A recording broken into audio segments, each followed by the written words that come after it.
one of the first things which everybody should understand is that every creature in the universe that is in any way sensitive and in any manner of speaking conscious regards itself as a human being. That is to say, it knows and is aware of a hierarchy of beings above it and a hierarchy of beings below it. If you take such a tiny creature as a fruit fly, which lives only a few days, it is aware of all sorts of weird little animals and objects and spores floating in the atmosphere which we don't even notice unless we've got a microscope around, and very few people have. And it criticizes them as being inferior animals and all that sort of thing, whereas human beings are things that it doesn't comprehend. They're as much outside its intellect as a quasar is outside ours. And we see these far-off objects floating in the heavens, and we have only the vaguest idea of what they may be. Actually, we may all be some kind of atoms within the hair on somebody's nose in another dimension. And all these galaxies being the constituent elements. Who knows? But there is, I think, a fundamental principle that everybody must understand in order to know what is the meaning of the Tao, or the Chinese sense of the course of nature, and that is the principle of relativity. It's absolutely fundamental to an understanding of Taoist philosophy, relativity. That is to say that wherever you are, and whoever you are, and whatever you are, you're in the middle. You know, pig in the middle. That's the game. And you see, just in the same way as when you stand, say, on the deck of a ship, and you can see a horizon all around you to exactly the same distance. You're in the center of a circle, because your senses extend a certain direction, in all directions, and therefore give you the impression of being in the middle. Now, everything in the world feels like that. And also it has its own kind, which look natural to it. You see spiders and hydras and sea urchins and so on don't look very natural to us. We say, well, I wouldn't want to look like that. But they say when they see us, well, what kind of an awful thing is that? And what a lot of nonsense it does. You see, if your dog watches you when you're typewriting, your dog looks at you and says, well, these human beings, especially cats, dogs have tried to catch on to human beings in a sort of a funny way, but cats look at you and think, you're out of your mind. You're absolutely crazy. What do you sit there all day for, feverishly pecking away at a typewriter, say, or doing something busy like that, when you could sit and curl up and purr? You just, the cat, from the cat's point of view, you don't understand what life's about at all. But all cats and cat company, cats in cat company, they feel that they are people. Because the definition of a person is where you look from. And of course that is the meaning of the very interesting Buddhist idea.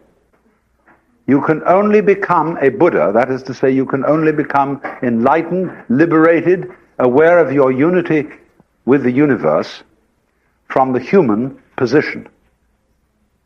And Buddhism calls itself the middle way, because it is the way for someone in the middle, and that's everyone. So there is, believe it or not, a form of yoga, ways of liberation for worms, for fruit flies, for snails, for spiders, for birds, for everything. And they, you see, in their situation, feel just as cultured as we can possibly feel. And they have their distinctions and their snobberies, just in the same way that we do. Because you see, they dig all sorts of things that we don't even notice. We think a person is cultured because they play the piano or the violin or they read poetry or they have a big library and they have paintings all around and they have a fancy house and so on. And we say, well, there's a person of culture. And we can see at once that this is really some rather elegant human being. But when you get down into the world of fishes, they have exactly the same thing. Only, instead of depending on collecting a lot of books and things like that, it is the precise way, the very subtle wiggles of a tail, the little tremors of vibration that makes one fish a very superior fish as compared with other fish. And all the other fish look at that one and say, oh my, to be like that, what a genius. To be able to do just that little extra thing, see? Because they're very sensitive. Even airplanes in formation can't begin to do what birds and fish can do in their communal swirling dances that they do. Now, let me just interject something here that is rather important. Biological existence is such that you have to kill to live. And vegetarians have no way out because plants also are forms of life. And to the degree that they are aware, and they are aware to a certain degree, they think they're human. And when you chew up plants, you are making a very painful experience for cabbages and carrots and things like that, and you can't get out of it. And the only possible solution of the dilemma that we are in ethically, that we have to eat in order to live, that being is killing, the only possible solution to this dilemma is to reverence food and to cook it as well as possible and enjoy it to the full. There is no other ethical response that is in any way possible to this situation. And also, you must, as a human being, remember that you aren't the only pebble on the beach, that you belong just as much as the fish and the cows and the apples. You belong to a mutual eating society. And something in the end is going to eat you. Now, human beings are not as a rule eaten by large creatures. We've got rid of them, things like lions and tigers that chew up on human beings. There are not many of them around. We are eaten instead by tiny creatures. And the morticians are a very vicious group of people because they are trying to deprive all those microorganisms of the proper human food. When they bury them in formaldehyde and encase them in concrete things with complicated bronze caskets, where instead of giving the worms a ball, they just do nothing. They just rot there, and become slowly more and more sort of attenuated and parchment-like, instead of continuing into the flow of the course of life, which is the proper thing to do, to make an act of respect to the earth from which you have gained all these the life, and give yourself back to it when you die. After all, that's only courteous. And this keeps the thing running. So we should start a campaign at once to abolish the whole mortician business and put it in entirely new lines, where dead human beings are buried in great fields about 3 feet underground, which are left for a long time until all stinks and everything have vanished, and this is the most beautiful soil for growing corn and lettuce and artichokes and vines and everything beautiful. So you go back into the cycle. But now, here is a very strange thing. That every creature, therefore, which feels that it is human, and which knows that it's there in the same way as you know you're here, experiences being here as constituting a sort of blockage. Now, practically, there are very few human beings that don't feel this. And I'm sure there are very few creatures that don't feel it in some way too. The sensation of a certain tension which constitutes the feeling of I-ness, of there-ness, of being here. Because after all, every creature is a particular form.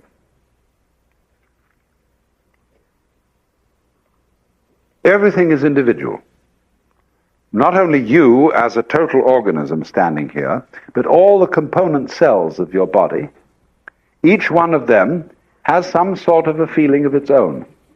And it is individual. You can look at a microscope at the right level of magnification, and you can see that thing there with its own little life. And if you examine the stream of your blood, you'll find it full of all kinds of organisms that are having all sorts of conspiracies and games and plots and eating each other and doing these things that like we do. Only we realize that we wouldn't be healthy as a total organism unless there were all these wars and fights and plots and politics going on between the various cells in our blood.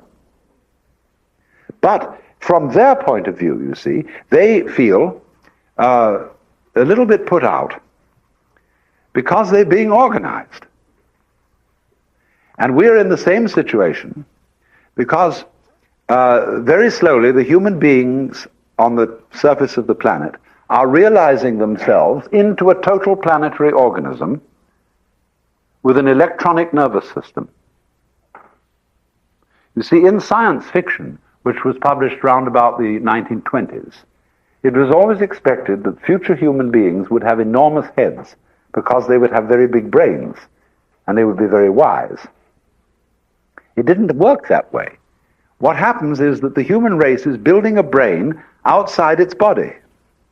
That is to say, an interlocking electronic network of telephonic, television, radionic communications, which is rapidly being interlocked with computers, so that you will, within a few years, be able to plug your own brain into a computer.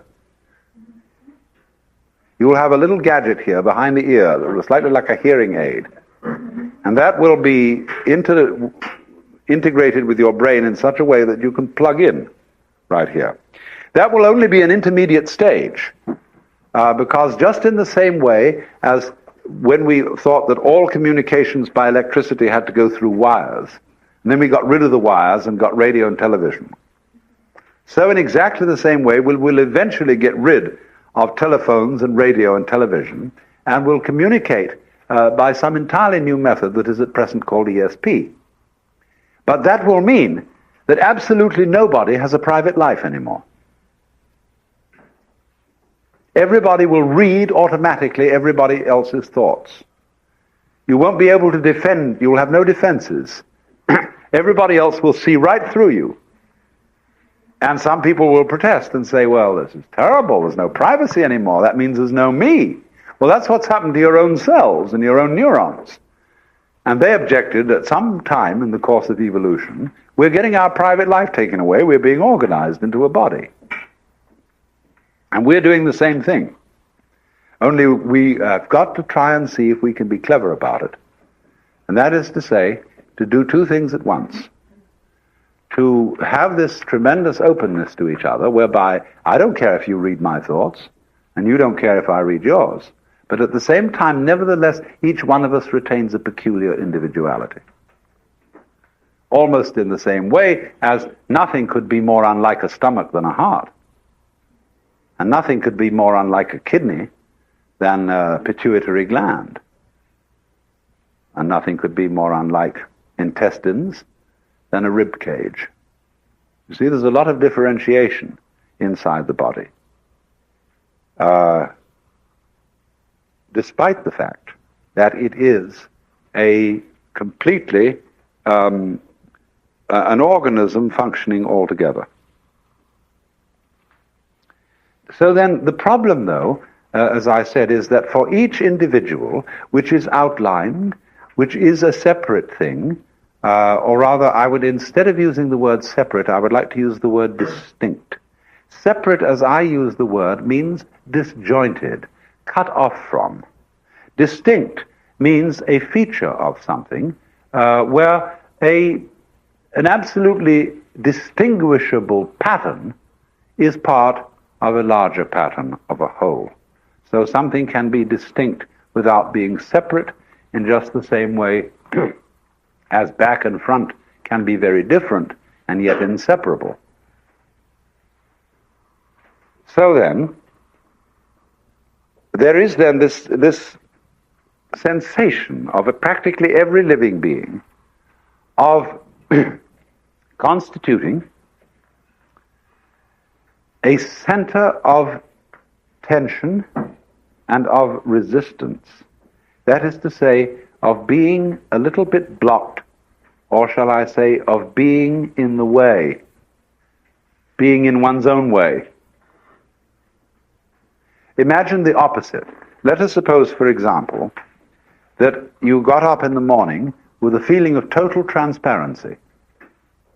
There's no resistance in your organism to the external world. You just float through it.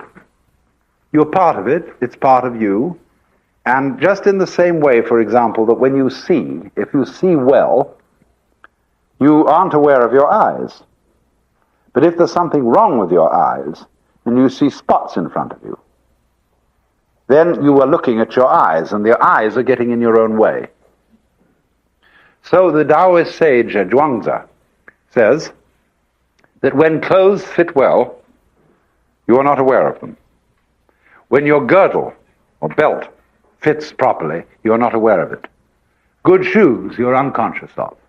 And so in exactly the same way, the perfect form of man is unaware of himself, because he doesn't get in his own way. He is thus, in this sense, completely transparent. Now you were thinking, I'm trying to sell you a bill of goods, that I'm going to teach you some technique so that you can feel perfectly transparent, and that this is the proper way to feel, this is the way you ought to feel. Now, it's not that simple. Point is, to begin with, if you do, in a really rather natural way, feel alone, and feel a little bit vulnerable, that you've got a soft skin, and you've got a weak heart, and you've got, all those ills that the human body is heir to going on inside you.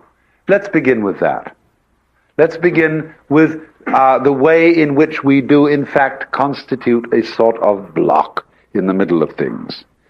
And that fact we hurt a bit. And through hurting a bit, we know we're here. See, people go very often to extreme measures to know that they're there.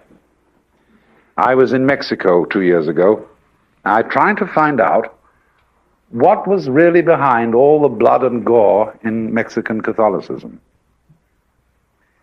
Why they love these pictures of Christ that is sold in the little shops, where he's green and his face is contorted with horror and blood pouring down and a crown of thorns with the longest, spikiest thorns you ever saw, all sticking in, and these crucifixes where they have carefully modeled sores on them and all that kind of thing. And then at Guadalupe, these girls kneeling, walking for a mile right down the avenue to the altar in that thing. What is it all about?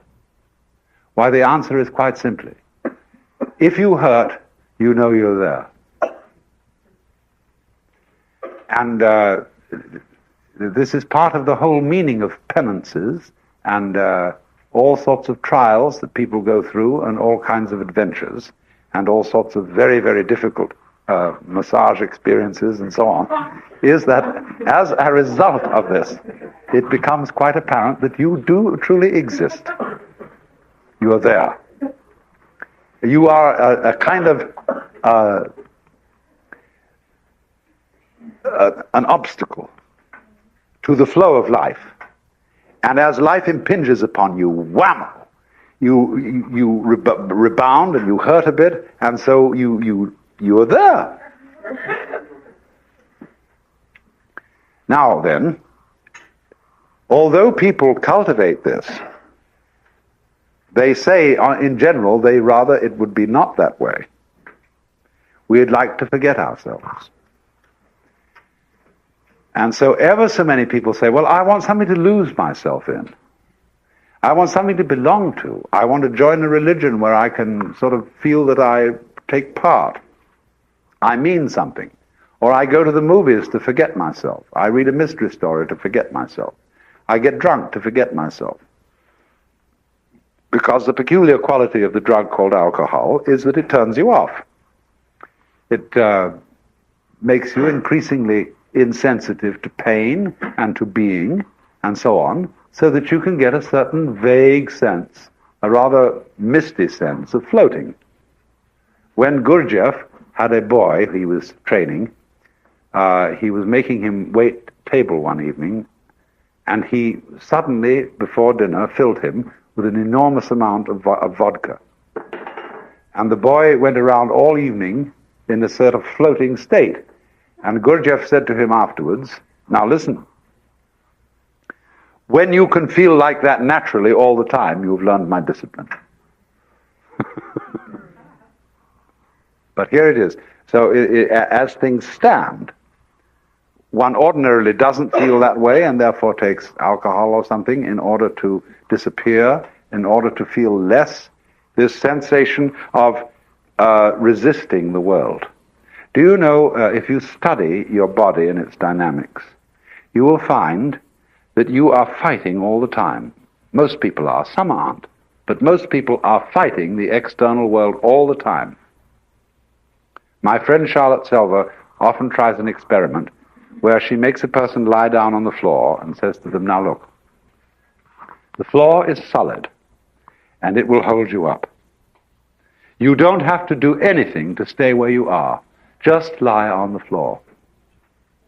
And then she looks at the person, or may touch them slightly, and say, do you realize you are making all sorts of efforts to hold yourself together? Because you are basically afraid that if you don't do that, you'll just go bleh, and disappear into a kind of formless goo all over the floor. But you won't, you see?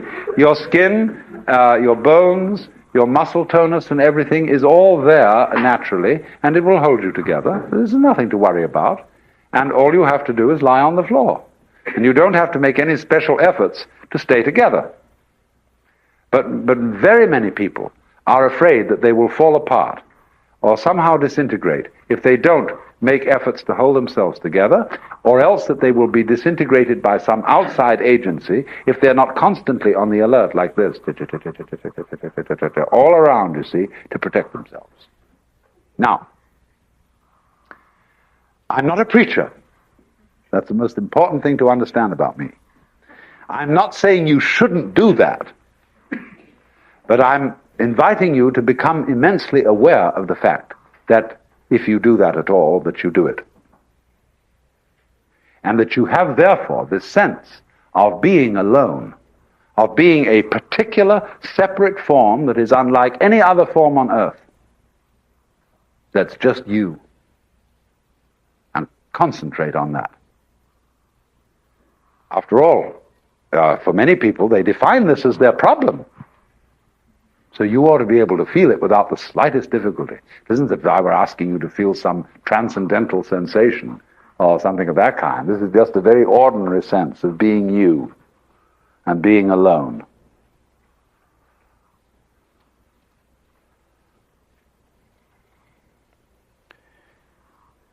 Now, as you focus on that sensation of distinctness, we'll even call this one separateness, because we have been brought up to feel separate. We have been brought up to feel actually disjoined from the external world, although that is pure mythology and doesn't exist at all. You're as much part of the external world as a whirlpool is part of a stream. But we're brought up not to notice that. But if you've been brought up that way and you don't notice that you're as much part of the world as a whirlpool is of a stream, you feel this intense separateness. The thing to do with all feelings that you don't like is to experience them as deeply as possible. and go into the inmost depths of loneliness, and indeed, let us say, the inmost depths of selfishness. Are you selfish? You know, lots of people try to pretend they aren't. And say, well, I try not to be, but I guess I don't succeed all the time. And so Krishnamurti, you know, is a very devil because he always roots it out. He shows all the people who are very good and have the highest ideals and who are doing everything, that they are really doing it for the same sort of motivation as other people are robbing banks. And only they're giving it a name so as to conceal it better. See, that's like culture. Culture is a way of more cleverly concealing the fact that you have to eat. See, like the Queen of Spain, who in the days of the 1860s came on with these enormous skirts and floated into the room. And was sort of coming on like she was an angel. And somebody, when they were first invented, gave her a present of beautiful silk stockings, a dozen pairs, and sent them to the Queen. And Her Majesty's Chamberlain replied, with a letter returning the stockings and saying, Her Majesty the Queen of Spain does not have legs.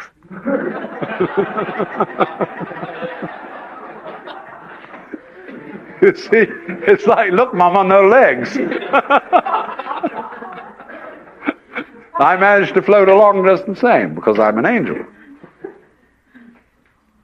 So you see, the way in which all kinds of high culture are subtle ways of concealing and pretending that we do without the things that the lower classes, whether of humans or of animals, do. See? We pretend that we don't. It's like you don't go around crudely taking a bull and banging it on the head with a mallet or sticking a knife through it and tearing it apart and eating it. All that's done somewhere off in the stockyard. You know?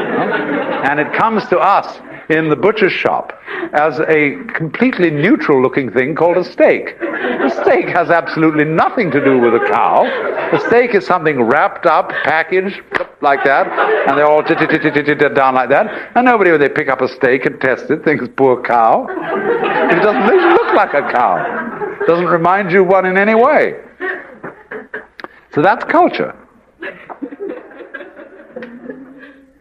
But you see, however much you mask it under lofty ideals, I mean, the most religious people in the world, the greatest saints, are the veriest rascals. I've known lots of them. I must tell you in confidence, I've known a lot of clergymen, and the filthiest stories I have ever heard in my life were told me by clergymen.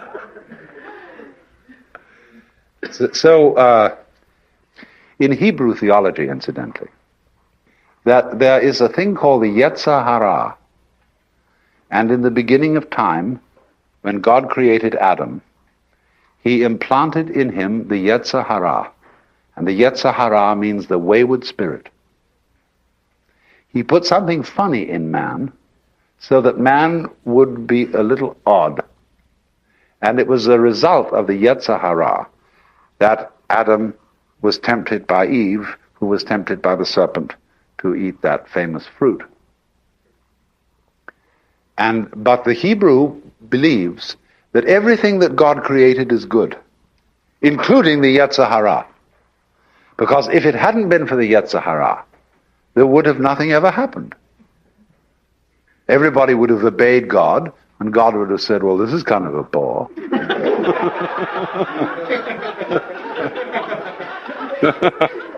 And so, now, but you see, you can't just get up to someone and say, disobey me. Because if they do, they're obeying you. See, that's a double bind. Say to somebody, disobey me. But God was much more subtle than that. He didn't tell Adam to disobey him. He told him to obey. But subtly, he put this Yetzer Hara thing in like that. So that God would say, well, I'm not responsible. Well, this thing's going to happen of its own, because what everybody wants is something to happen on its own. And everybody wants that. Because you see, the sensation of being you, this curious, lonely center of awkward sensitivity, subject to the most peculiar feelings and pains and anxieties and all that sort of thing, all that is an essential prerequisite for feeling something else. These two experiences go together. If you want, in other words, if you want to be omnipotent, and you want to live in a universe where nothing happens except exactly what you will to happen. In other words, you say, I would like to be God, if you think that's the way God is. And everything is therefore totally under my control. Everything is absolutely transparent to my intelligence. I have no problems. There are a lot of people coming on like they think they've attained this state. Well, that's a lot of bunk. Nobody wants to be in that position. Because there wouldn't be anything to it. Because once everything is under your central control, well, just nothing is happening.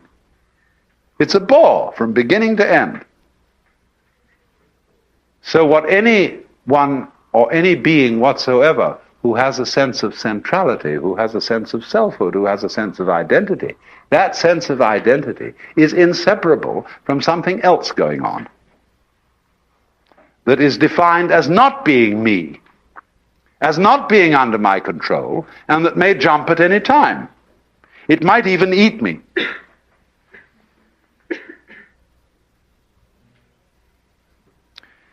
So, what I want you first of all to understand is that these two sensations, one of being the lonely, central, sensitive, vulnerable self, living in the midst of a world that feels other, but is not under your control,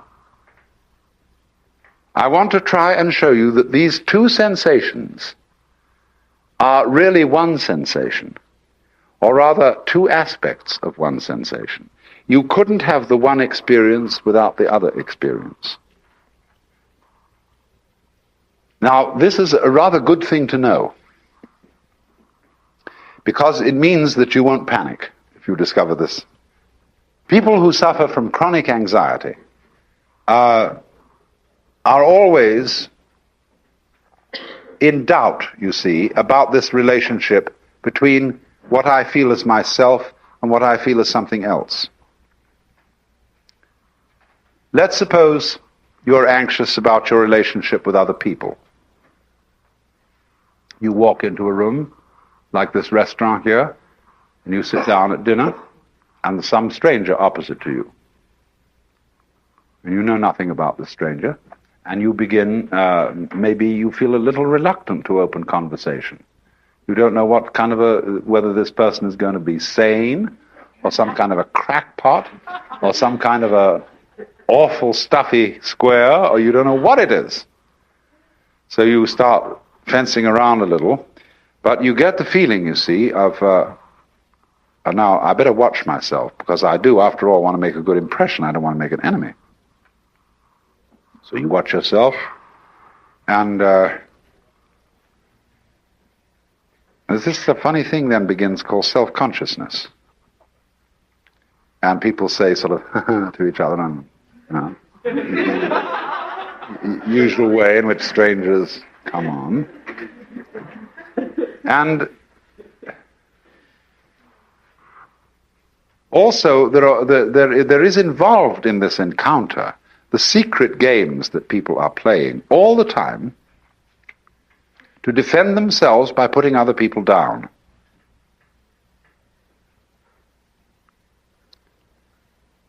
This is really a very wicked game, but every living being, if the truth be told, is a manifestation of everything that there is. What we call God in old-fashioned language.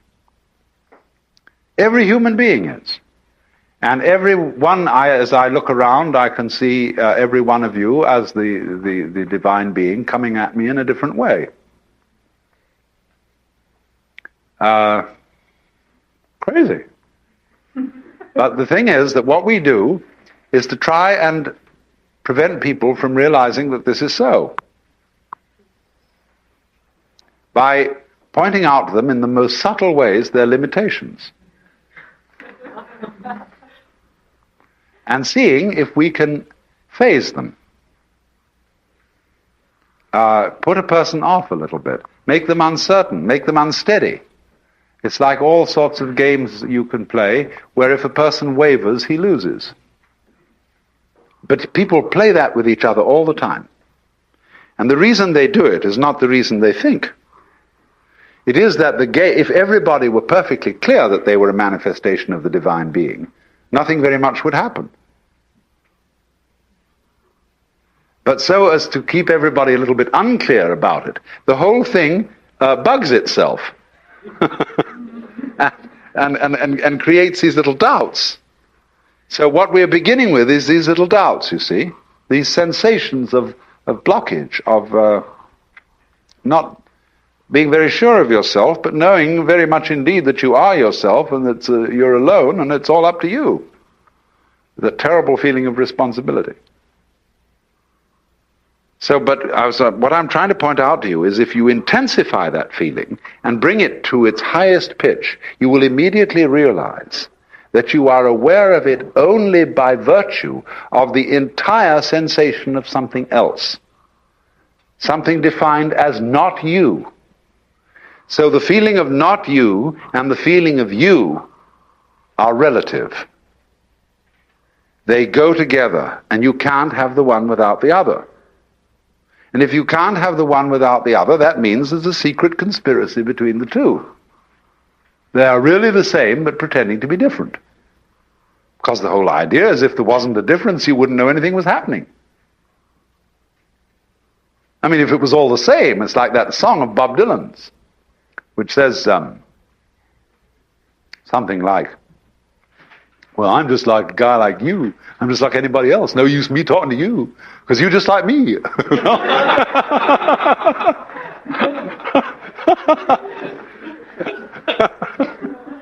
So the whole point is then, if everybody of us all were the same and all shared the same ideas exactly and so on, there'd be nothing to talk about, because everybody would be a bore. There'd be just yourself echoing back at you, you see.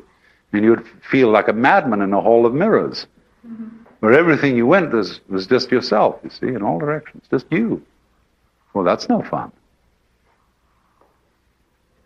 But you may think that I'm speaking in favor of some kind of schizoid, pluralistic universe. No, the whole point is this, that difference and every kind of variety of differentiation is the way through which unity is discovered.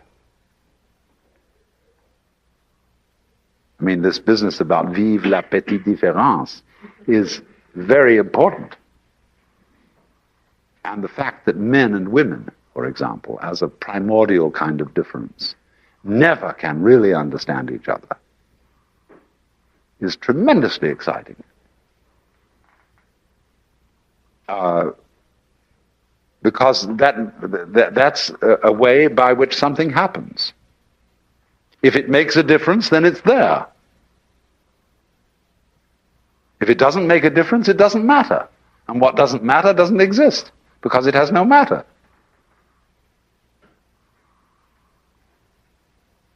So, however, it is wherever you notice a difference, the difference has two sides. What it is and what it's not. And these two sides, since you can't have the one side without the other side, they're really one. Because they go together, inseparably.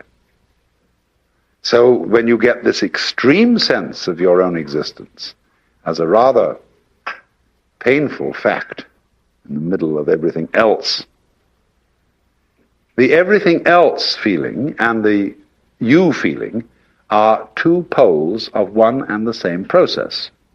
So that the real you is what lies, as it were, between these poles and includes both of them. Now, this is the fundamental principle of the whole way in which ancient Chinese thought developed. The philosophy of the yang and the yin.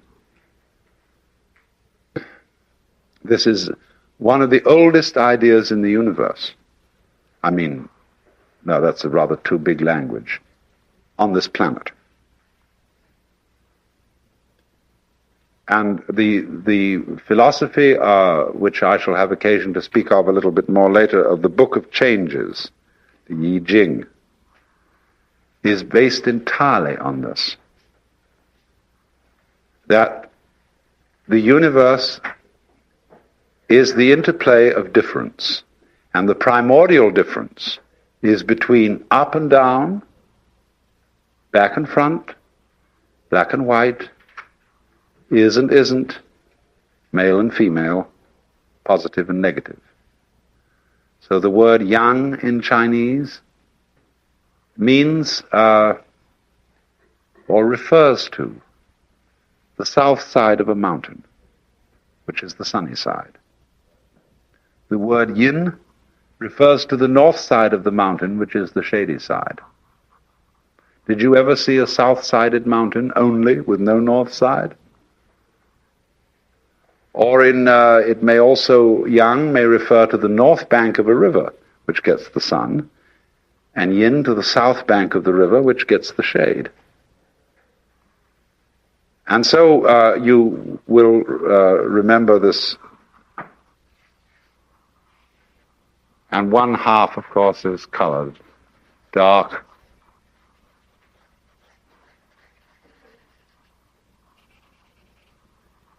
As it were, two fishes interlocked, and they are chasing each other. They actually form, you see more complicated symbols in which they form a helix. This is a helix. And the spiral nebulae are shaped this way, in the form of a helix. And this is the position of man and woman making love, fundamentally. Where I'm trying to get inside you, and you're trying to get inside me, and we're trying to get into the middle of each other, but there's somehow or other a difference, and we can never quite get there. Just like if I want to see the back of my head, I can go round and round, and I can chase it, but I never quite catch up with it. But that's what makes everything work. It is said in the Vedanta Sutras that the Lord, the Supreme knower of all things, who is the knower in all of us, doesn't know itself in the same way that fire doesn't burn itself and a knife doesn't cut itself. So nothing to God, even, you see, would be more mysterious than God. Do you know somehow how you surprise yourself? For example, when you feel your own pulse and you suddenly feel this life going on in you, which you're not willing. Or there are all sorts of ways in which you can, say you have the belly rumbles, and you didn't intend to have the belly rumbles, and suddenly it happened, or you had hiccups. And now, are you having hiccups or not? Is this something you're doing? Or is it merely something that's happening to you, as if it was raining and the rain was happening to you? This is a very debatable question. Consider breathing. Are you breathing, or is it breathing you? Well, you can feel it either way. You can decide to breathe and feel that you're breathing in just the same way that you walk when you want to.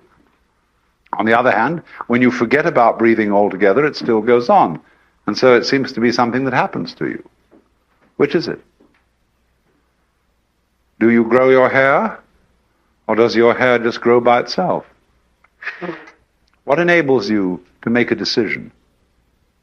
When you decide, do you first decide to decide? Or do you just decide? Now, how do you do that? Nobody knows, you see. When Zhuangzi tells the story that one philosopher asked another, how can one get the Tao, which is the power of nature, so as to have it for one's own? And the other philosopher answers, your life is not your own. It is the delegated adaptability of Tao. Your offspring are not your own. They are the outputs of Tao. You move, you know not how. You are at rest, you know not why. These are the operations of Tao. So how could you have it for your own? And that's a funny thing then. We can experience ourselves through and through as something that just happens. Look at it this way. If you feel your body, your skin, the solidity of you, and regard what marvelous eyes you have, which are the power which generate light and color out of all these electrical quanta in the external world. And these ears, these beautiful shells that you wear on the side of your head, with their little spiral bones, the cochlea inside, you know, all that. It's marvelous. But you don't feel responsible for this. You don't know how it's made, if it is made. But it's you. That's what you are. That extraordinary pattern. Beautiful, gorgeous, wonderful arabesque of tubes and bones and cartilage and myriads of interconnecting electronics and nervous systems and everything wonderful. See, but the point is, most people don't own this. They don't say, this is me. They say, well, it's some kind of very clever machine which the Lord God made out of his infinite wisdom and put me in it.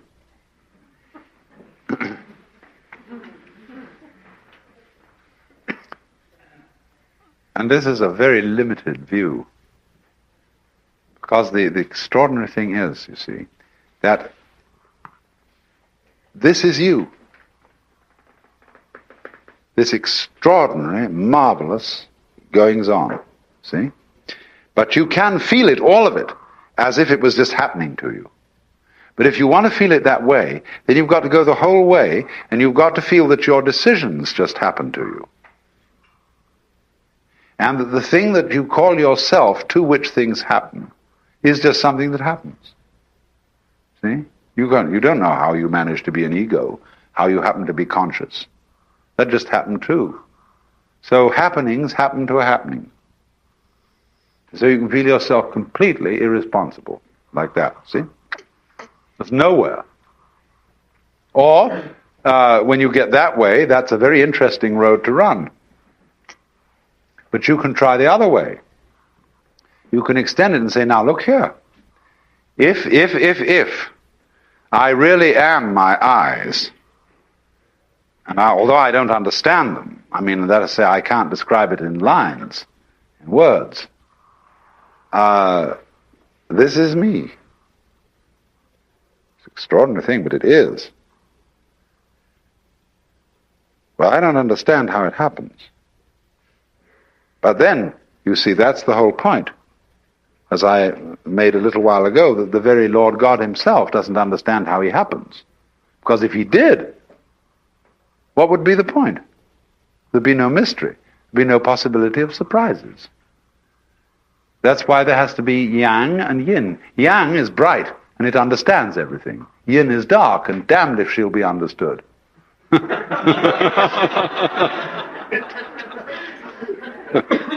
But there are two phases of the same being. So your yang side is your conscious attention and all the bright things you know and all the information you have and all the know-how and that you know what to do. And your yin side is the other side of the yang, which enables the yang to function, because you don't know why the yang side of you functions. That is the conscious, bright, intelligent side of you. It all depends on something you don't understand at all. Because if it didn't, it wouldn't be there. Just like you wouldn't be here unless there was something else. So they move together. And therefore, if you will accept the idea that you are your own eyes and your own heart and your own ears with that wonderful little spiral cochlea inside and all these amazing gadgets here, you're all that. But you don't know anything about it, but you are it. Now, therefore, by a little extension of the imagination, you can very well see that if all those bones and subtleties inside you feel other than your conscious ego, but nevertheless are one with it, the same argument will go for all the other things going on around you. The sun shining, the stars twinkling, the wind blowing, and the great ocean restlessly pounding against these cliffs. That's you too. You don't control it, of course, because there has to be something about you you don't control, or you wouldn't be you. Now you see that, all that is lesson elementary in relativity.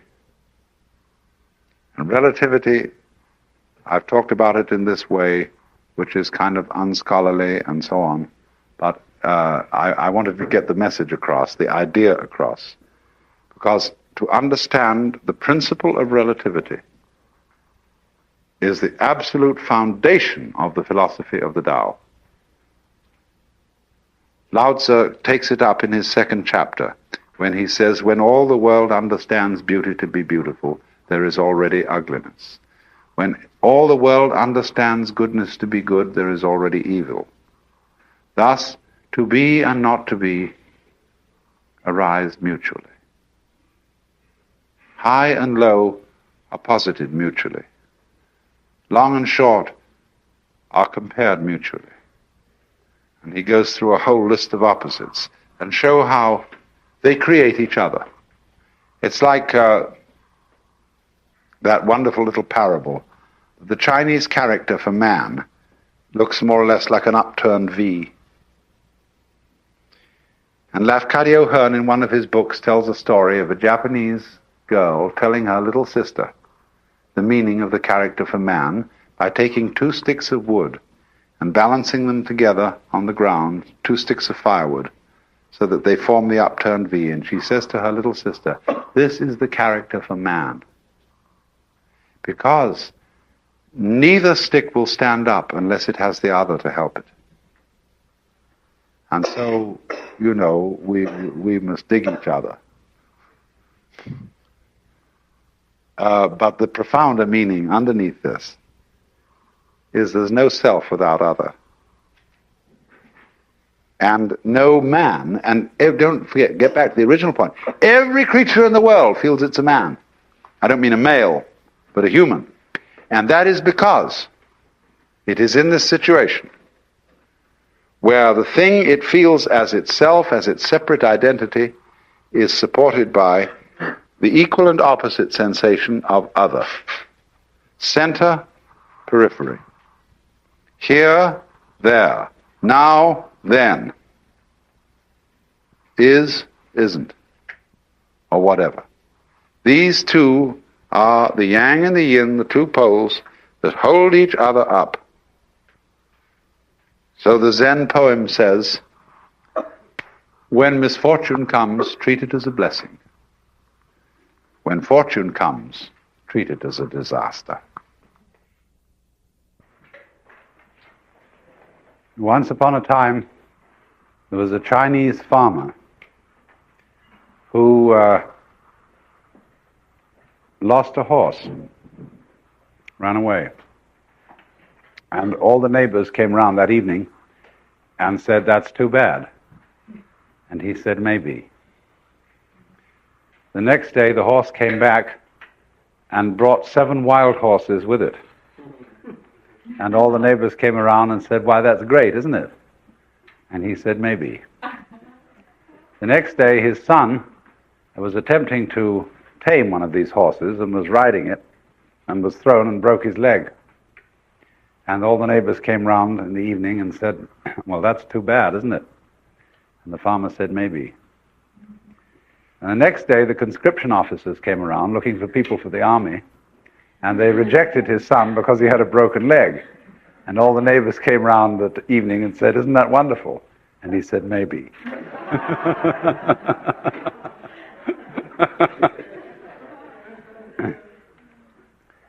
This, in a way, in a certain sense, reflects a fundamentally Taoistic attitude, which is that the whole process of nature is an integrated process of immense complexity, and it is really impossible to tell whether anything that happens in it is good or bad,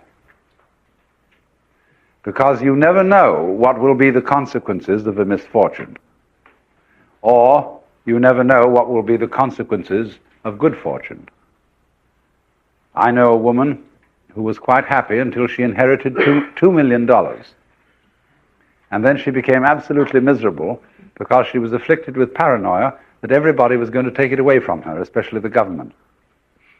And on the other hand, you've all known cases where some sort of ridiculous inconvenience or accident preserved you from a worse one, or else it was an occasion on which you met someone you fell in love with or formed a fast friendship with. You never know what is the chain, the pattern, the connection between events. And it is for this reason that the Taoist has been critical of two things. One, of words, and two, of interference. He criticizes words because among the Confucians, who were always literary people, they had a thing going called the rectification of names. Now, I have to introduce this by a little observation about Confucians in general, because they have their positive and their negative side, but their negative side is their rather exclusive interest in matters literary.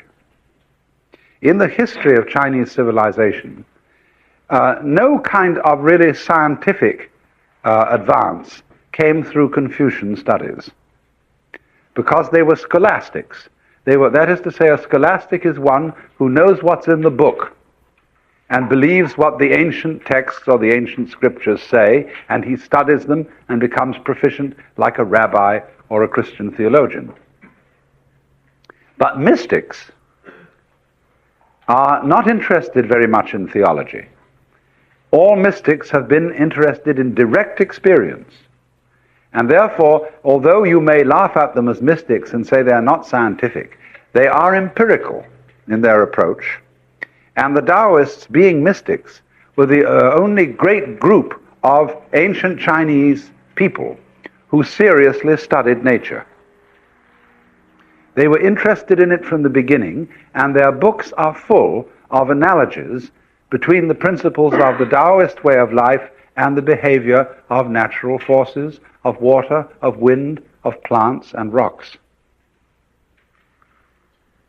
In many, many passages, Lao Tzu likens the Tao to water in the fact that it doesn't resist, and yet nothing is stronger, in the fact that it always takes the line of least resistance, that it always seeks the lowest level which men abhor, and many, many things are said about water, many things are said about plants, many things are said about the processes of growth, about wind, how wind plays music with all the orifices and openings in nature and blows through them and brings out their particular hum. So it was, strangely enough, from the Taoists that Chinese people developed as much science as they did develop. But you know, they never developed anything like Western technology. And this is because, or in part because, there are many, many reasons, some of them purely geographical. But one of the reasons why the Chinese did not go on to develop an advanced technology had to do with names, and it had to do with a certain attitude to nature.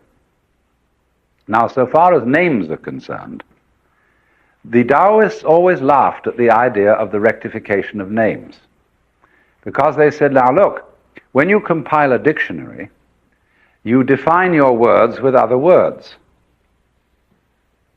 Now, with what other words are you going to define the words with which you define the words? So as to be sure you've got them straight. I remember when I was a small boy, I wanted to write a book which would preserve forever the fundamentals of human knowledge. And so the first thing I wrote down in it was the alphabet. Then I scratched my head as how I would write down how to pronounce each of these letters. And I tried to spell out in letters how to pronounce letters, not realizing, of course, that this was a completely vicious circle. You have to have something, in order to understand words, you have to have something else. And that is a very mysterious matter, the kind of understanding that we have of things, which we then go on to describe in words. And one realizes how much one learns as a child, especially from other people, which is never explicitly stated. How do you know, for example, whether somebody who says something to you is serious or kidding? A great deal of confusion is caused by that, even among adults. And how the processes have been examined and analyzed and studied, which are required for understanding the simplest sentence. And we don't yet know how the brain of a child accomplishes this extraordinary task, which when an analyst looks at it is extremely complicated. But of course you must realize that analysis is a way of making things complicated, that were not complicated in the first place. And it was like my task that I set myself as a child, the amazingly complicated task of how to write down how the letters were pronounced. Now, a great deal of academic energy goes into this task of proving things that everybody knows. But they want to say precisely what thing is it that you know? How can we delimit it? How can we pin it down exactly? And this, of course, is very much involved also with law. And that's why you devise, bequeath, and you get a whole long list of words. I devise, bequeath, give, etc., so that there can be absolutely no doubt about what you mean. But as a matter of fact, the trouble is, the more definite you become with words in describing something, the more doubt you create. And so the Taoists took a profoundly humorous attitude to the Confucians' interest in spelling things out, because they said you can never do it. Do you ever play a game, any of you, called Vish? Well, the rules of this game are you get, say there are 5 people playing, and you appoint a referee. Then each person has a copy of the same dictionary, say Webster's Collegiate Dictionary. And then you have many words in a hat or something, and the referee draws out a word. And he says, escalator. And then you turn it up in the dictionary. And then you get a definition, and you look up an absolutely key word in the definition. It has to be a really crucial word, not the or a or something. And then you look that up.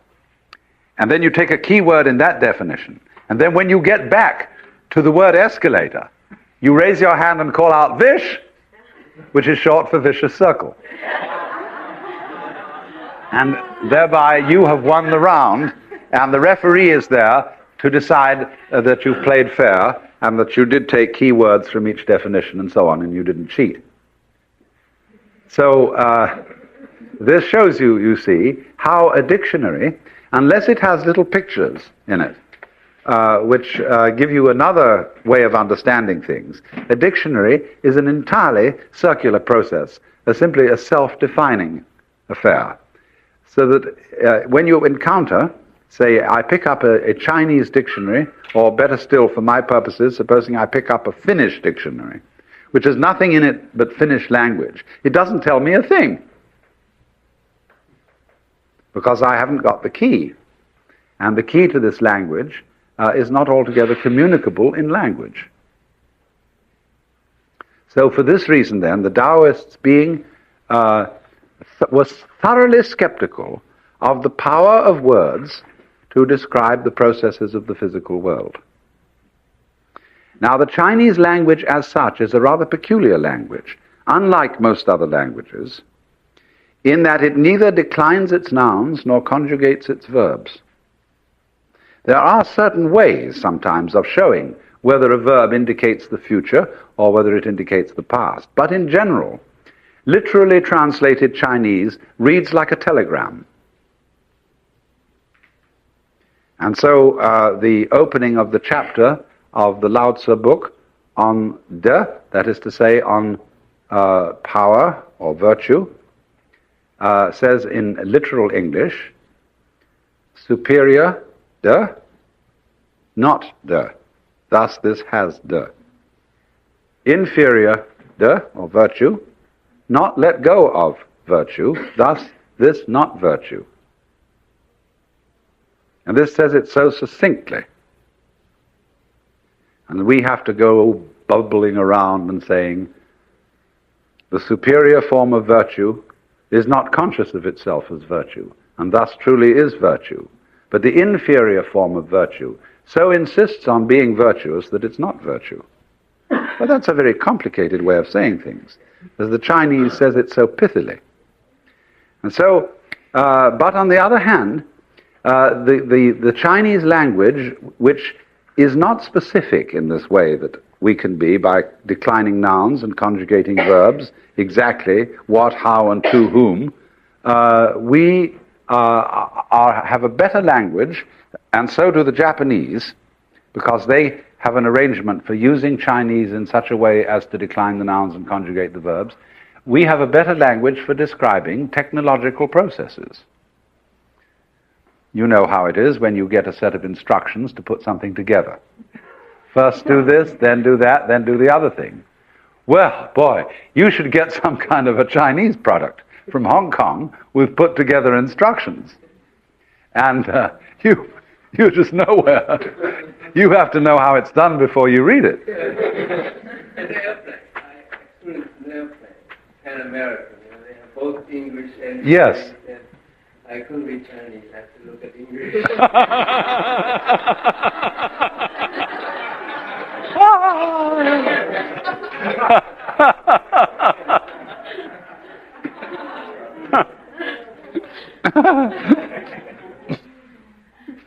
So, you mean on these sort of emergency instructions? Yes, yes.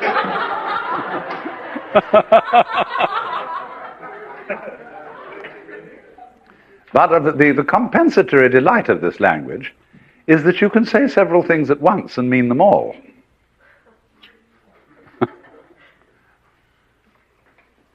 And, however, the point now that we go on to is the second one. With this realization that language is a net which will never succeed in capturing the world, goes a reluctance to interfere with the processes of nature. Because what you think may be a good thing to do may be good only in the short run.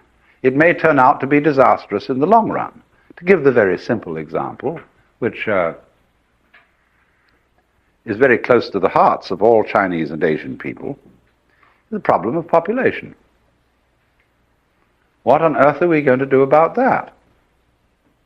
Because in times past, the huge populations of India and China were pruned by perennial outbreaks of cholera and other diseases which wiped out millions of people, famines, and so the population was pruned. Now, however, with the methods of modern medicine, we begin to stamp out these plagues, but then a new plague turns up in the form of human beings. Too many of them. Well, you can't go around in cold blood, shooting down people or getting rid of people who you regard as not making up to certain standards. It was somehow better if the cholera did it, because that was impersonal and it bore you no spite. But when human beings have to decide to get rid of each other, then there's real trouble. So a Taoist would be on the whole inclined not to interfere with the course of events, because he feels that they are of a complexity so great that he, with his verbal interpretations, because all that we call scientific knowledge is a verbal interpretation of what's going on, and of certain selection of things that we call good and a selection of certain things that we call bad. Well, he feels that he doesn't really know in terms of words whether a given event is good or bad. He may feel badly about it, but he may feel that this is the proper and appropriate way to feel in such circumstances, and that it will go over. It will pass. For as Lao Tzu said, the fierce gale does not last the whole morning, nor does pelting rain go on all day. Maybe he hadn't lived in Big Sur, but still in general. Then he goes on to say, if heaven and earth cannot keep up these things for long, how much less can mankind? So this then is a basic attitude in Taoist philosophy, which goes by the name of Wu Wei. And that is this. That means Wu, that means negative. And Wei. Wei means doing, interfering, busyness, poking into things. So Wu Wei means don't interfere, don't strive, really the best meaning of Wu Wei is don't force it. As when, for example, you're opening a lock and the key doesn't seem to turn. If you force it, you'll just bend the key. So what you have to do is jiggle, pull back and forth, jiggle, jiggle, jiggle, until you find the place where the key turns. And that's Wu Wei. Wu Wei doesn't mean total passivity, because you see, on the other side of the picture about interfering with nature, is that you must interfere. There is no way of not interfering. Even when you look at something, you interfere with it. It is your very existence is an interference with the environment from a certain point of view. So there you are, you're stuck with it. Everything you do alters the balance. Even if you sit perfectly still, you're still breathing. And that alters the nature of things going on around you. You're exuding temperature, and that changes something. And then when you start eating and doing all sorts of things like that, you really do start changing things. So you can't avoid interfering, and yet the maxim is don't interfere, but it means bestly translated, don't force it. So then what do? Well, you have to interfere as wisely as possible. That is to say, you have to find out how to interfere along the lines in which things are already developing. This is like sailing a boat. It is much smarter to sail than to row, because it takes less energy. You simply use the wind by putting up a sheet.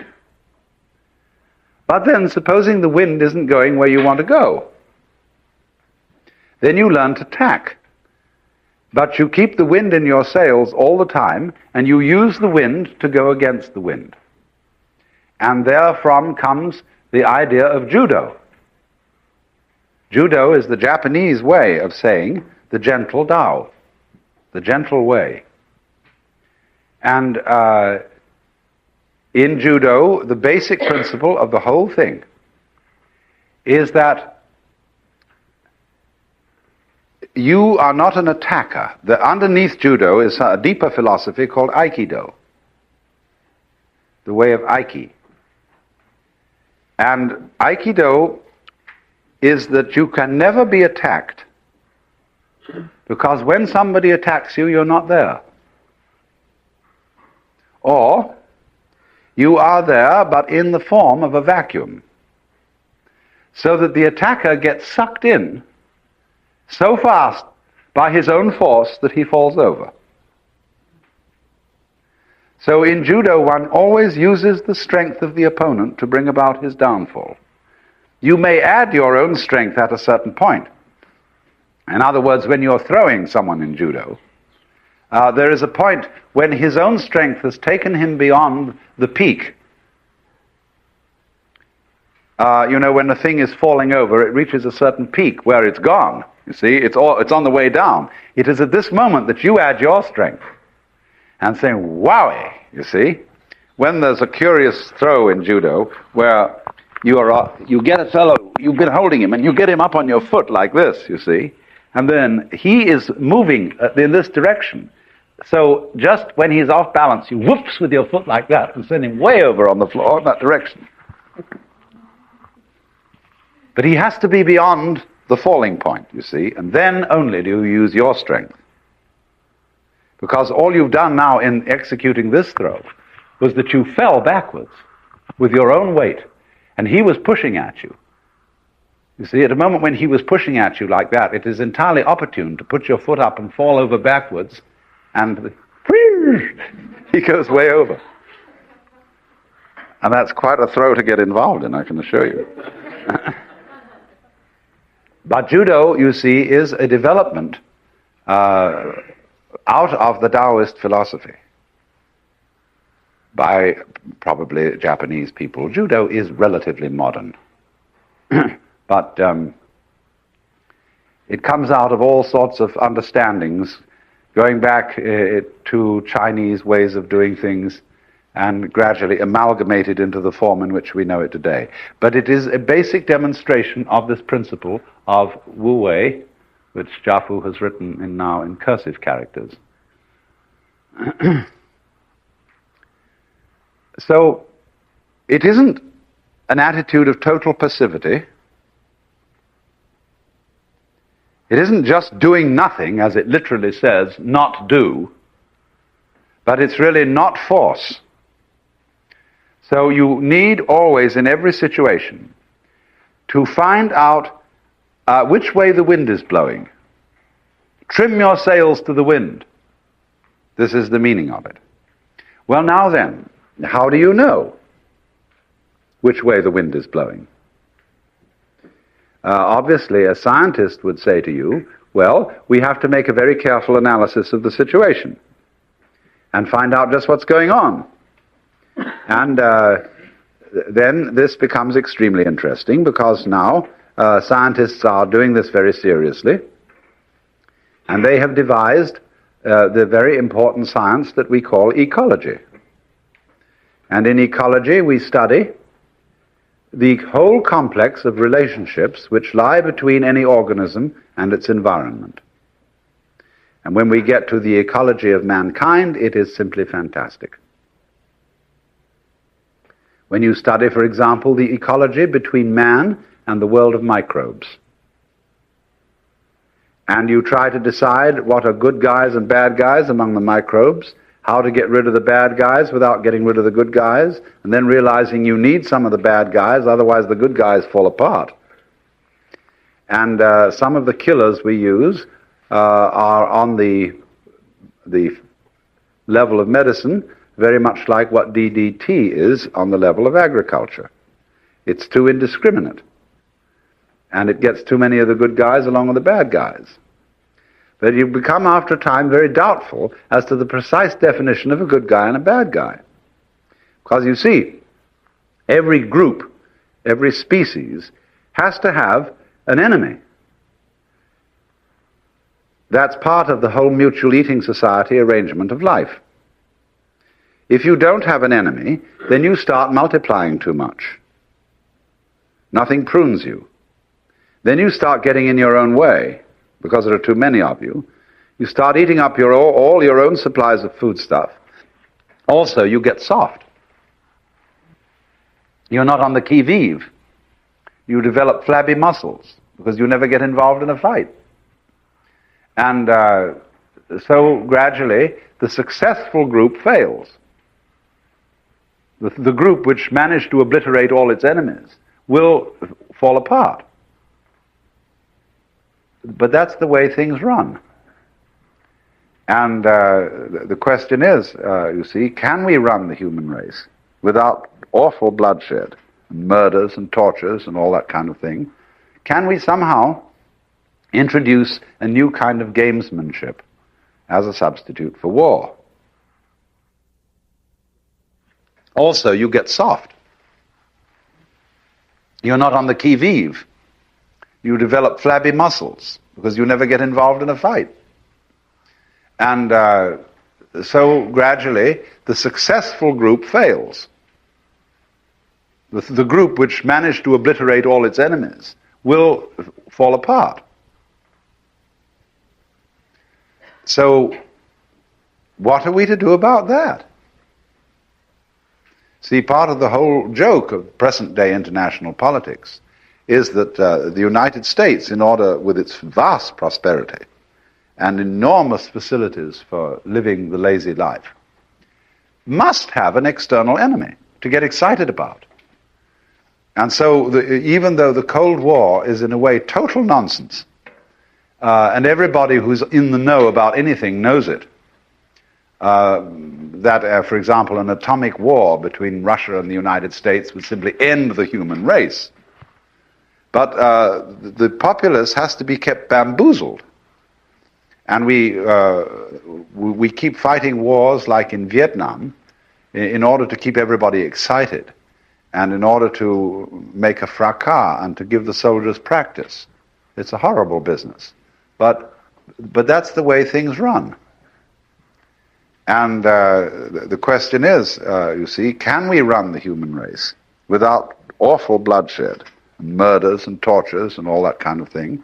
Can we somehow introduce a new kind of gamesmanship as a substitute for war? It's the same thing in business. Exactly. If you wipe out your competitor, then you have no reason to produce anything but a lousy product. And then you may make lots of money because you wiped out your competitors, you've got the whole market. Then you've got this money, what you going to buy with it? Well, there's nothing to buy except other people's lousy products who wiped out their competitors. Or who cheated the public by packaging the thing to look elegant, but it was nothing inside. That's all you've got to buy. So naturally, if you're a success in General Motors, you go and buy a Rolls-Royce from England.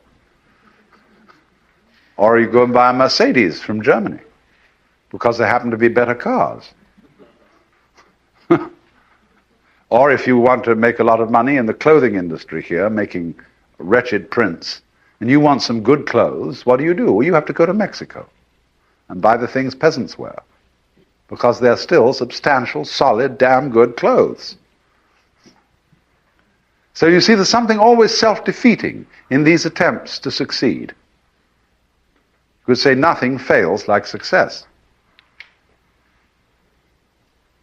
So for this reason, then, the Taoist always had an attitude of caution. Cautiously, Lao Tzu says, as one who crosses a river in spring. That means either because of the spring floods or because the ice is still there and you're not quite sure how strong it is, because it's beginning to thaw. So, what the Taoist tries to develop is a sensibility to the situation. He tries to feel out intuitively what kind of action is required under these circumstances, because he feels that he can never discover it analytically with his conscious attention alone. Well, now, to talk in modern Western terms about how this is done, we must realize, of course, that we are equipped inside our heads with an absolutely fantastic thing called the brain. With its millions and millions of neuron cells, it is, as it were, the most amazing computer ever devised. Basic to the Taoist attitude to life is that you have that within you, and you may, if you don't know anything about brains very much, call it intuition or something of that kind. But you have within you the most amazing logical analyzer that exists in the known world.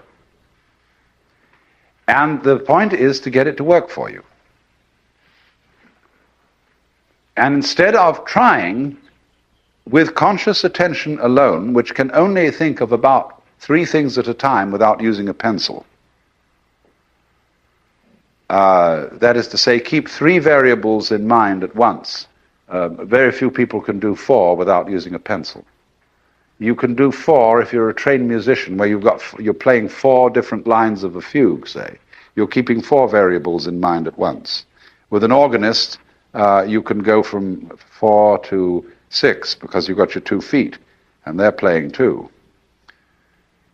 But that requires a high amount of training to be able, with conscious attention, to keep these many variables in mind.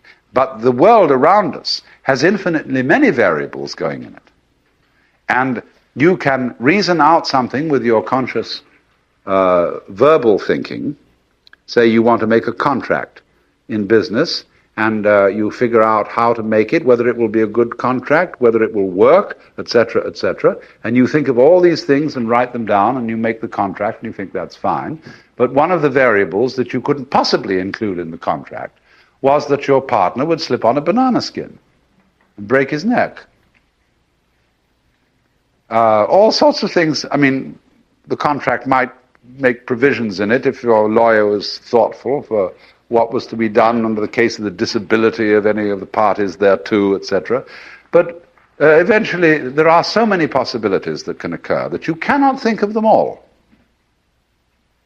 So then the question arises, is it within the power of the human brain to comprehend, because of its immense complexity, in a kind of un- or subconscious way, what the surface consciousness can never grasp? And the Taoist would say certainly it can. That you've got to learn to use your brain by allowing it to go to work on your problems without interfering with it. And then it will deliver you a decision. And this is why when you get to the real study of Taoist and Zen Buddhist practice, you get to the point where you learn to act without making decisions. Or rather, to use a more exact word, without choosing. Krishnamurti talks a great deal about being choicelessly aware. And he says freedom is precisely the state of not having to choose. Now that sounds quite paradoxical, because we're always talking about freedom of choice. But choice is not a form of freedom in the sense of the word. What is choice in the sense of the word? Choice is the act of hesitation that we make before making a decision. It is a mental wobbling. You know, some people, when they take up a pen to write, they don't just write, but they jiggle the pen around indecisively like this and then start writing. Or a person comes into a room and wonders who to talk to and sort of is in doubt, you see. In that moment he's choosing. Whereas a person who comes into a room and decides who to approach, he doesn't wait to choose. We say he is decisive, but that's a funny saying, because it means he doesn't stop to decide. So in the training in Zen Buddhism, which is simply a Buddhist extension of Taoism, Zen Buddhism arose out of the marriage of Buddhism and Taoism in the 5th century AD. And over the following centuries. So they have a way of training you so that you always act without choosing. For example, there was one day a leaky roof, and there were a couple of monks attending the Zen master, and he said, "The roof is leaking." One monk disappeared and came back instantly with a sieve and put it under the drips. Another monk, after some time, came back with a bucket. The master praised the one who brought the sieve. Now, the action wasn't exactly appropriate. I mean, to catching rain. But the point was that he was in the spirit of the Zen discipline by acting without choosing. And you will notice this with certain people. Certain people never hesitate. They always seem, if something needs to be done, they seem somehow simply to grab something and do it. Which is a kind of a Zen capacity. But so what happens is this, that the teacher of Zen constantly throws curves at his students and puts them in dilemma situations where they have to act immediately. One of the things, of course, that you mustn't do is rush, because rush is a form of hesitation. Rushing, when a person rushes to get a train, he starts to fall over his own feet. See? So it really holds him up. It's like trying to drive at high speed through the water with a blunt-nosed boat. That's rush. But now what he's trying to get is a kind of a smooth, unhesitating, flowing action that is the response to the challenge. And it must be done with what is called another use of this word, mu.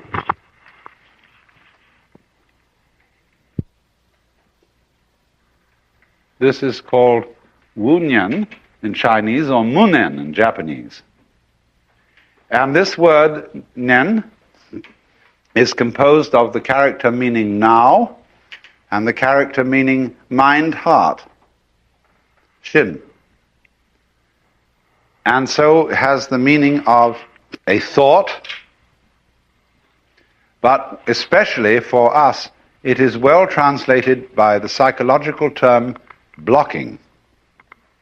You're blocking, you say to someone, when they hesitate, when they dither, when they stop to choose. So the attitude of munen, or wunyan, is the unblocked mind,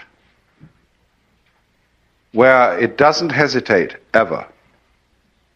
Just as the river doesn't hesitate when it flows, and just when you clap your hands, the sound comes out without hesitation. And when the moon rises, the water doesn't wait to reflect it. It reflects it instantly. So that instant reflection, or it's a kind of resonance, is what is looked for as a response of the individual to his environment. And he does this to the degree that he knows himself to be one with his environment. Then his capacity for response increases in according to the way in which he feels that he is simply all of a piece with it and not something that is in it and with a barrier around him through which messages have to get, and then their decisions have to be made up and sent out. So then, you could say that a kind of extremely subtle sensory awareness has to be developed as between the individual and his environment, so that he feels it out.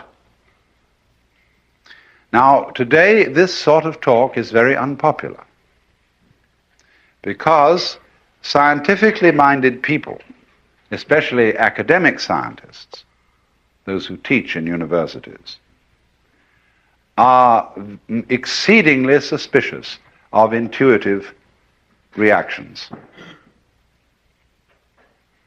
They say, you can get into all sorts of trouble that way. But the thing that they neglect to realize is that everybody uses it. Even the most meticulously careful, analytical, rigorous, sound scientist uses intuitive judgment after a certain point. Why? Because you may accumulate data forever. And you may decide that this is, on the whole, and taking all due things into consideration and procedures having been worked out, that this is the right thing to do. Why do you decide then? Mostly because time's up. and somebody's pressing for a decision, or else you are bored to death with bringing in data, because you never know how much data you need to make a certain decision. And therefore you may go on collecting data till all is blue, but in the last analysis you'll work on hunch. And so much is actually in the end decided by flipping coins. And the pity of flipping coins for making decisions gives you only two choices, heads or tails, one way or the other. The Chinese have a more subtle way of flipping coins. They have a method of a 64-sided coin to flip, so that instead of just heads or tails, there are 64 possibilities of coming to a decision when you don't know what to do. This is called the I Ching, or the Book of Changes, where the symbols of yang and yin, that is to say, for yang, a straight line undivided, for yin, a line broken in the middle. There are 64 ways of combining 6 of these lines in a hexagram. And so there is a complex method when you have to make a grave decision for tossing. You do it by tossing sticks or coins, and it gives you one of these 64 figures. Now, if you are very wise and have studied the Book of Change for a long time, you don't need to use the book. You just look at what the figure is, and you can tell what it means. Because you see, these figures are made up of each 6 hexagram figure is made up of 2 threefold components. That has 2 components, of which this one is water, and this one is heaven. So you will have water over heaven. And a person very skilled in the interpretation will feel out the meaning of water over heaven. But actually, if you are not so skilled, there is the book. And for each of these hexagrams, the book has an oracle. And it tells you in curiously vague and yet curiously precise terms the meaning of this hexagram. And then you, in the light of your own situation, make up your mind what it's saying to you. In the light of the problem that you've raised, the question that you've asked, the decision that you had to make, you will find invariably that these 64 choices are one of them, or indeed all of them. But you have to pick one of them because you are, after all, tossing a coin. But it has some peculiarly appropriate thing to say to you under your circumstances, and it's just like having a conversation with a very, very wise old gentleman. And you must realize that today in Asia, this book is still widely used for making business and political decisions, although people who are westernized wouldn't let on, perhaps, that they use it. And so anybody who does politics or does business with Asia should be completely versed in this book to know what sort of thinking, what sort of approach might be expected under any circumstances. If you could ever find out what hexagram had fallen when a certain politician had made a decision, it would be immensely enlightening as to his future course of action. In the same way, for example, in dealing with Hitler, our strategists, I don't know if they did, should have been students of astrology, because he was always consulting astrologers.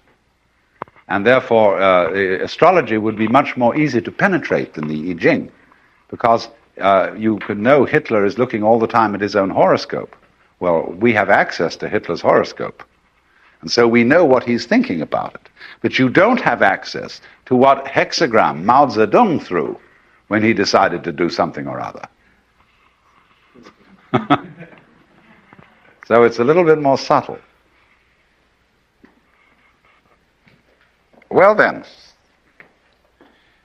I'm making the point then that our scientists are very suspicious of the intuitive judgment. But nevertheless, they all use it in the end. And so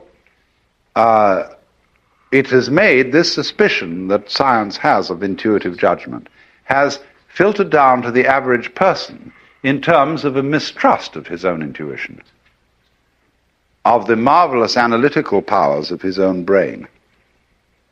And so we are always in a dither of doubt as to whether we're behaving the right way, doing the right thing, and so on and so forth, and lack a certain kind of self-confidence.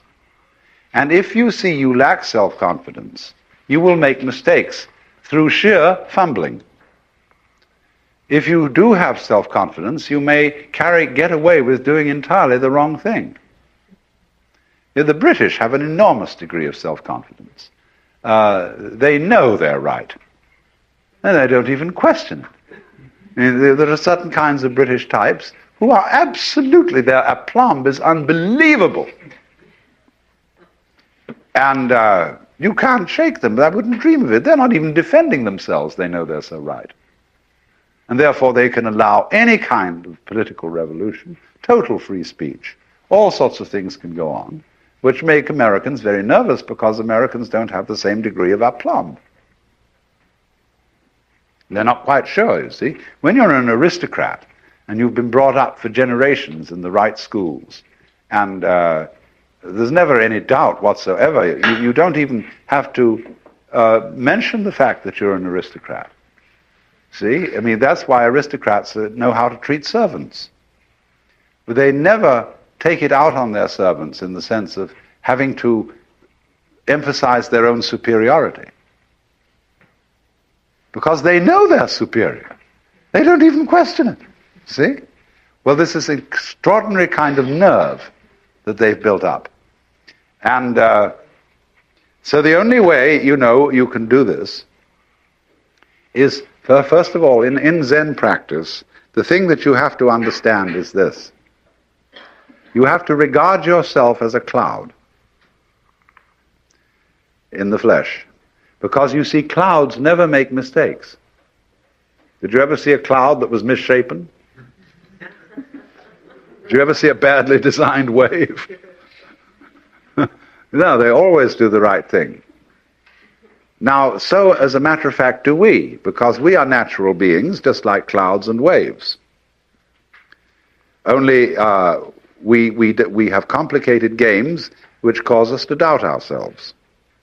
But if you will treat yourself for a while as a cloud or wave and realize that you can't make a mistake, whatever you do, because even if you do something that seems to be totally disastrous, it'll all come out in the wash somehow or other. Then, through this capacity, you will develop a kind of confidence, and through confidence you will be able to trust your own intuition. Only the thing that you have to be careful about is, and many people who have not understood Zen properly fall into trouble here, is that when they take the attitude that I can't possibly make a mistake, they overdo it. Which shows that they don't really believe it. So a lot of people come on and say, well, in Zen, anything goes, you're naturally with it anyway, you are a Buddha anyhow, and I'm going to prove I'm a Buddha anyhow by breaking all the rules. And so you put on the weirdest, filthiest clothes, and you go and steal things, and all kinds of things like that. That's overdoing it. That shows that you haven't learned. You're overcompensating. Because before you were told to do this, do that, and the other, and watch, and be self-conscious and nervous, and so on. And so you just go to the other extreme. But this is the middle way of knowing it has nothing to do with your decision to do this or not. Whether you decide that you can't make a mistake, or whether you don't decide it, it's true anyway. That you are like cloud and water. And through that realization, without overcompensating in the other direction, you will come to the point where you begin to be on good terms with your own being and to be able to trust your own brain. But at that level, you are supra-personal. That is to say, when you realize that you stand here as a body, it's as if you see There was, according to certain cosmological theories today, a primordial explosion which blew up and created the universe. And you know how it is when you take a bottle of ink and you throw it at a whitewashed wall, smash, like that, and it goes splat all over the place. There's a big blob in the center. And then as it goes out, it gets all sorts of little curlicues and wiggles. So you see, the cosmic explosion is still happening. It takes a long time from that big essential bang for the whole thing to go whoosh. It takes billions of years for it to happen. And it's still happening. And we're the little curlicues out on the edge. See? And we're connected. We are part of the central explosion that originally happened. That, in a certain sense, is in you. You're still manifesting it. You see? So, when you consider yourself as a physical being, consider this hand. It is very ancient. Just like you pick up a stone. You say, how old is this stone? Well, scientists will say, well, it's about, comes from the Pleistocene age, and it's probably, 4 million years old. But then you think, well, wait a minute. You mean 4 million years old? Where did it come from? What was it before it was a stone? Well, it was something or other. And that goes back, you see. So everything you touch, including yourself, is incredibly ancient. Goes back to the very beginning of time. So if your mind awakens, you suddenly see all your friends sitting around you looking incredibly ancient. I don't mean in the sense of old and haggard, but like angels, like eternal beings, who were always there from the beginning.